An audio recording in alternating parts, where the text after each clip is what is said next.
Hey you, and welcome. My name is Mike, and in this old video what we're going to examine is what David Dooley done did. Or did he? Back to Kentucky. We've been going there a lot lately, huh? And to the year 2012 when this all began in a sciencey type building-y. Look, that's not important. What is important is that this would end up going to the courts not just once, but twice, 2 times. But would the correct decision be made in each case? Or like, you know, not. Or whatever, like, this is a crazy one. Let's get into it.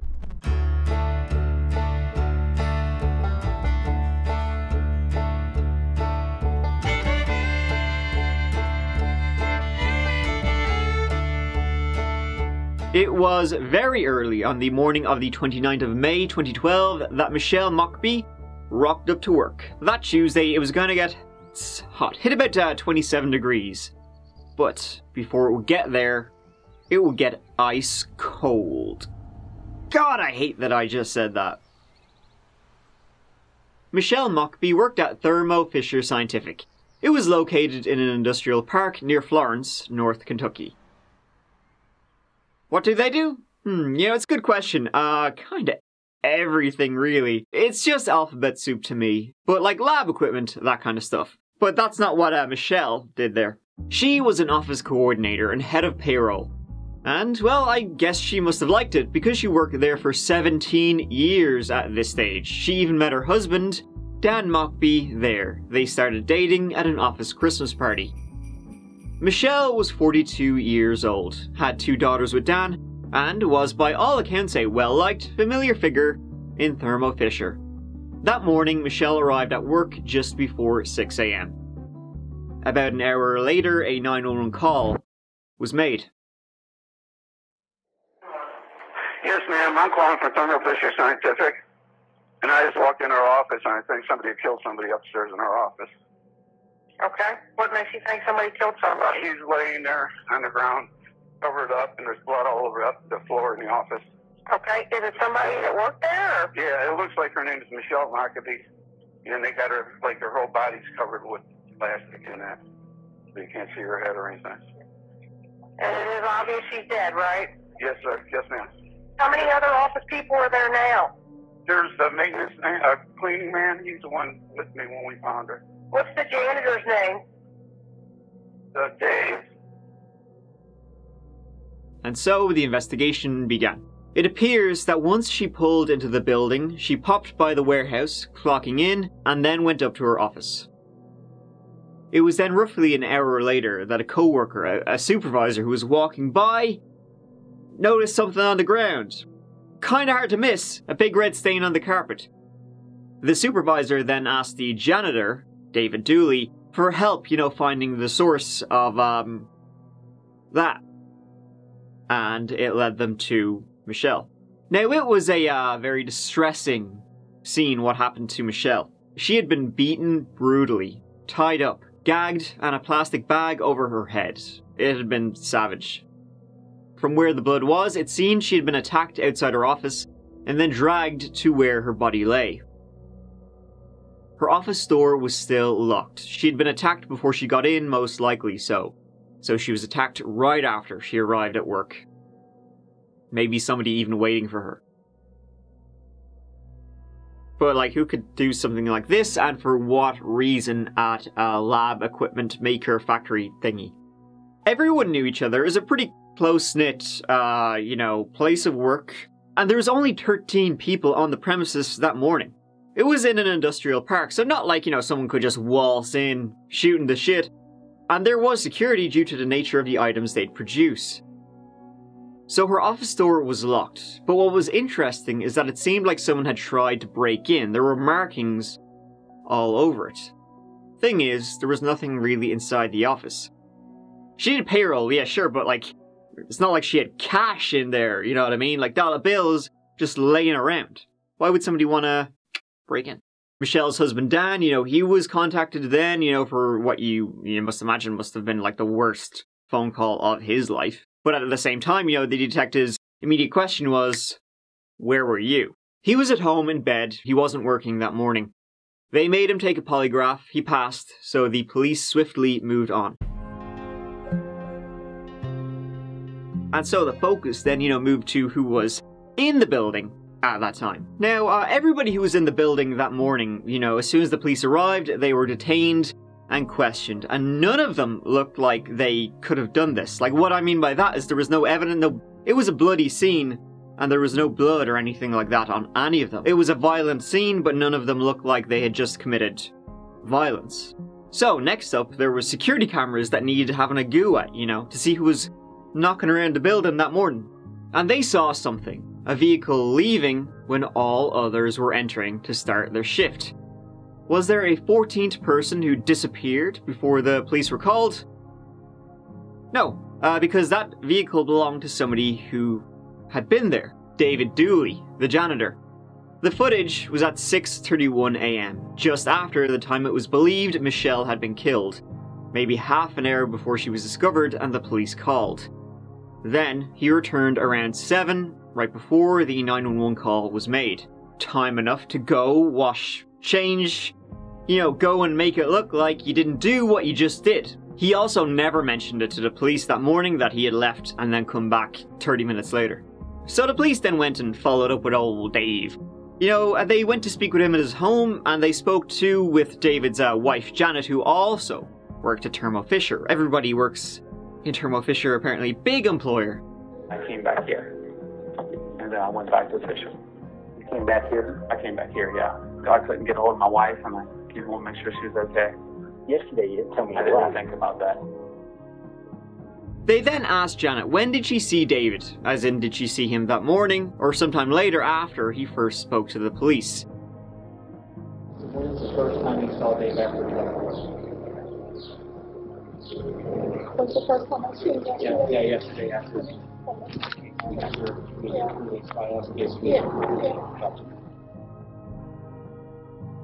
This would prove contentious as to what she said, as the recording is bollocks. Essentially, they were asking, did he go home? Did he go home, or did he go somewhere and do some evidence tampering? Though the detective would say she said no, he never came home that morning. Though in another interview she would change that and say she did see him that morning. She said he came home to change ripped pants. He told the other detective that he didn't come home that day. Till later. He said he ripped another pair of pants. So he had to come home and just, grab a pair of pants. I never said that. Okay, you didn't rip your pants? No? Okay. Regardless, these discrepancies were drawing the police like a moth to and they weren't helping themselves. They were digging a hole constantly, the Dooleys, one they would never escape from. David would say no, he never ripped no pants. He was worried about Janet. He thought she was unwell, so he popped home to check on her. Simply that. And she was grand. So the police, executed search warrants on David Dooley's vehicle and their apartment and found nothing. No blood, no... But that didn't stop them. And almost 4 months to the day after Michelle Mockbee was murdered, on the 27th of September, David Dooley was arrested for her murder.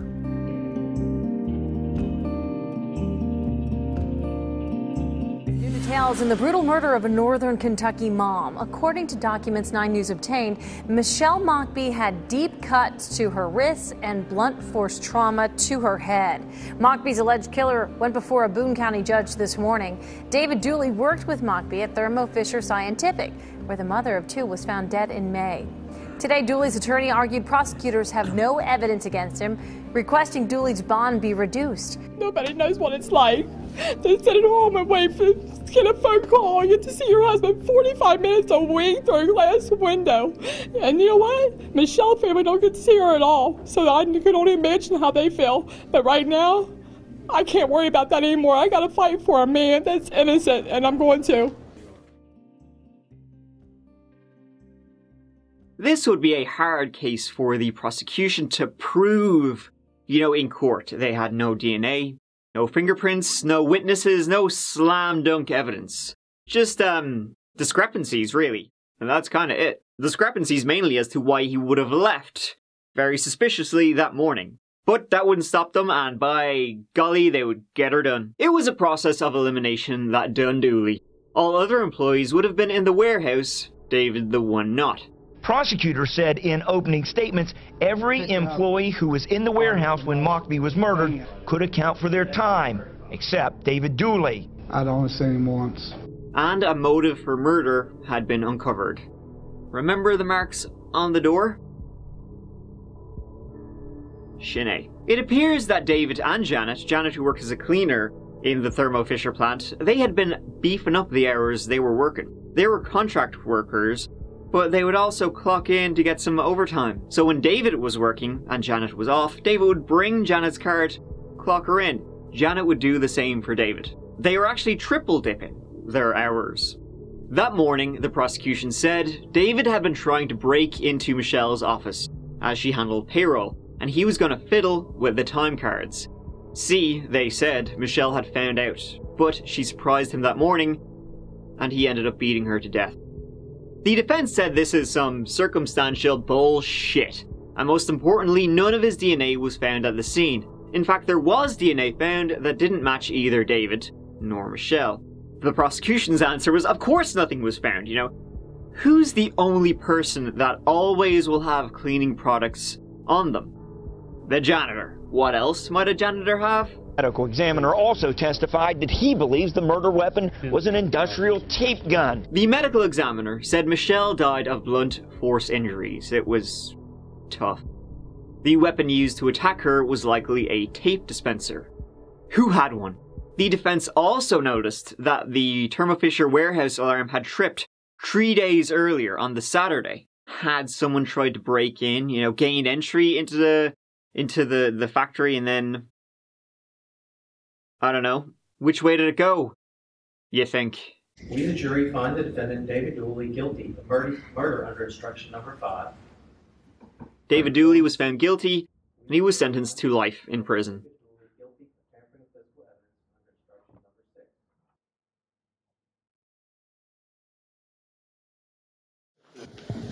Courtroom is divided between the people who know I didn't do it and the people who think I did.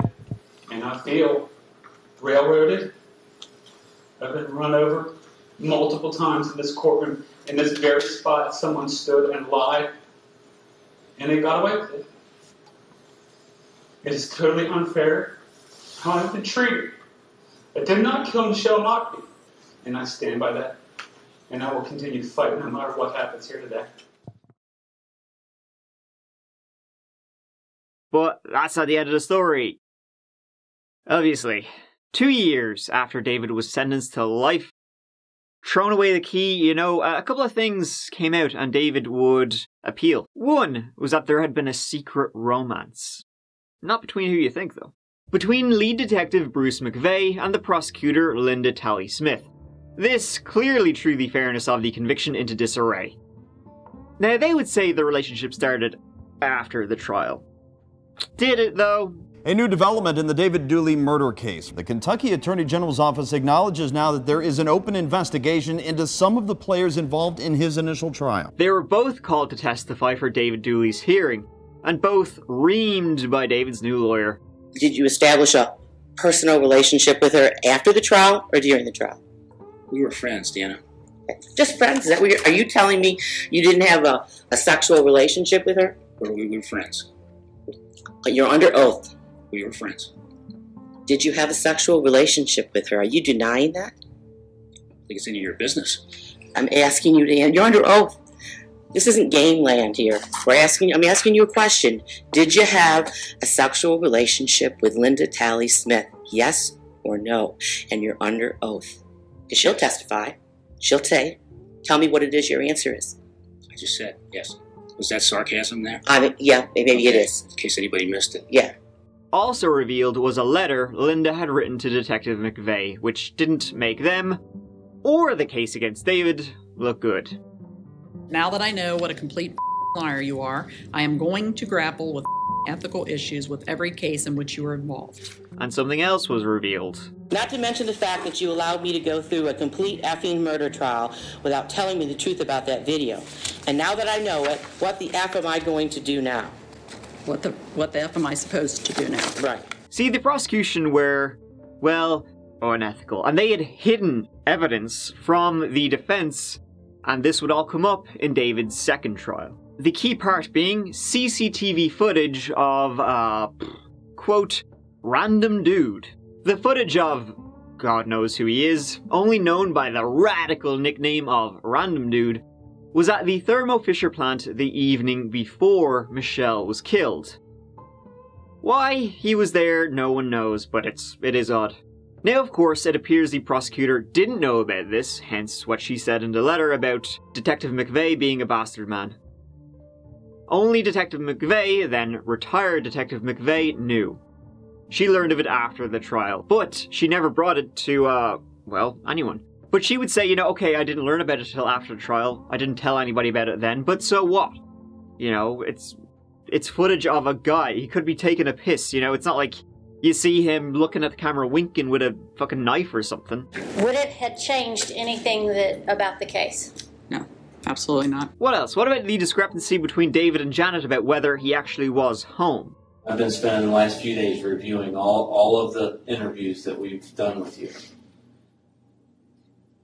And I said, when Dave left for work that morning, when is the very first time that you saw him after he left for work? And you said, when you guys let him go that afternoon. That's how I remembered it. Well, we still don't know if he actually was home, but the discrepancy about the ripped pants, David's wife Janet was hard of hearing. So that's what she would later say. She thought he had said something about pants, saw some ripped pants, and put two and two together. All in all, the judge threw out the conviction against David Dooley. He would have trial number 2.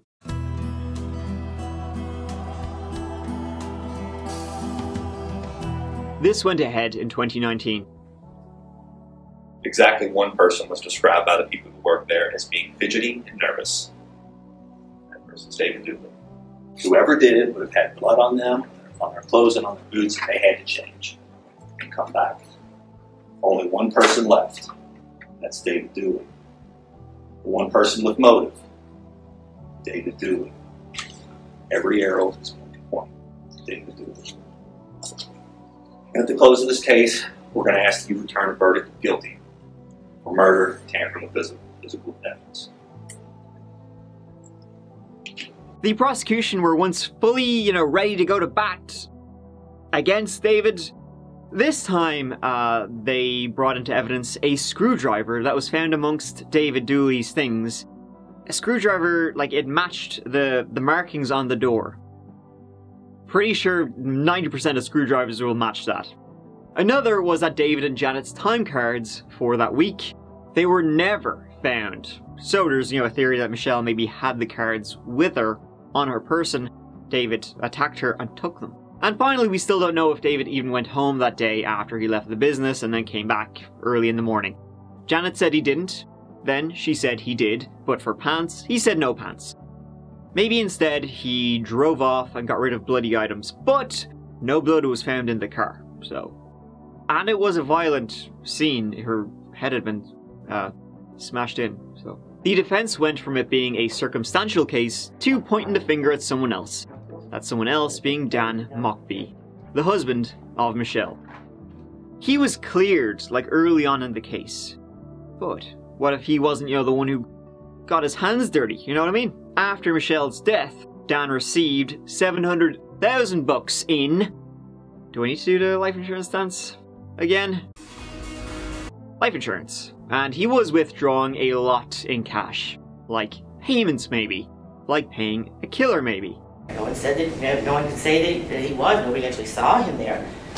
Maybe he asked somebody else to do it. But he was the only one who knew exactly what time she was going to be coming in that morning. The first year of her death, $204,058.19. I don't believe I'm off, so let's just say it's $200,000. Cash withdrawals. We also checked his computer. He ran a program on his computer. He was in a program on his computer. It's called Cipher. Scrubbing his deleted files from his computer. Now, I'm not going to get too far into this because, honestly, it's a ridiculous theory. No one really believes that Dan hired somebody to kill his wife. He was devastated when she died. He would have no reason to want her dead. I suppose $700,000 is a reason, but it seemed kind of like the defense were just throwing as much shit as they possibly could against the wall, hoping something would stick. The defense also said that David wouldn't have killed Michelle for the time card business. Of course he wouldn't. He's a nice guy. And no one even knows if she knew about it. And if he had done it, why tie her up and drag her? In fact, why move her at all? Blood gave it away. And it wasn't like she was moved somewhere, to be hidden. So why even move her body at all? It delayed her being found by like 30 seconds. And it would have gotten a lot of blood on whoever did it. David Dooley's DNA wasn't found on Michelle's body. Dooley's DNA was also not found on the packing tape that was used to bind Michelle's wrists behind her back. It's possible that Dooley's DNA was found on two items only, a yellow screwdriver and a plastic bag that was on Michelle's head. The crime tech explained that there was such a small amount of DNA on those items that Dooley's profile could not be included or excluded. They also said that the shoes he wore that day, no blood in them. And it's not like he could wash them, really. There'd be stains. Once again, they aimed to prove, that there was reasonable doubt in this case. And did they? Jurors could soon begin deliberations in the retrial of David Dooley. We, the jury, find the defendant, David Dooley, guilty of murder under instruction number 4. Now, Dooley became upset and even cried at one point, shaking his head no when those verdicts were read. You never get over anything like this. There's no way you're going to get over anything like this. I mean, it's the girl's mother. It's my, Michelle was the love of my life. I mean, and I'm never going to get past that. And it's just great that it's over. He was found guilty again. He still maintains his innocence.